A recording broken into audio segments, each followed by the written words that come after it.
নমস্কার।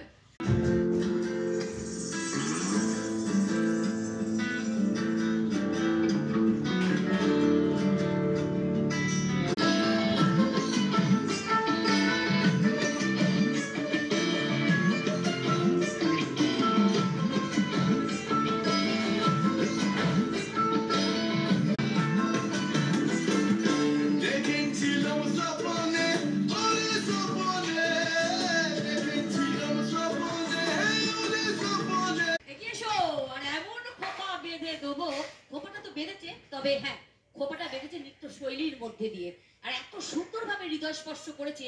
কোথাও যেন আমরা প্রত্যেকে, আমার মনে হয়, আমি জানি না পরে আমরা সবার অভিব্যক্তি এখন নেব, কিন্তু প্রত্যেকে তার শৈশবে ফিরে গেছে।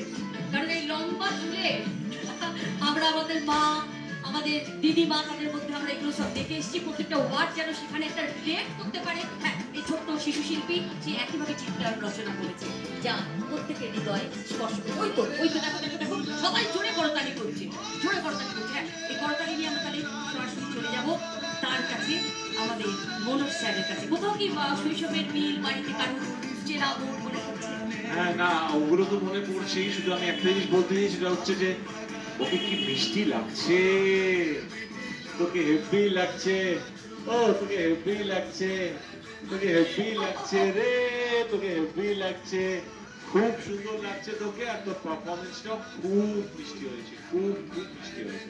Thank you. এই কম্পিটিশন থেকে আমরা সরাসরি সঞ্জয় স্যারের কাছে যাবো। বিশিষ্ট অভিনেতা, কতটা অভিনয়ে ও ফুটিয়ে তুলেছে, কতটা হৃদয় স্পর্শ করেছে।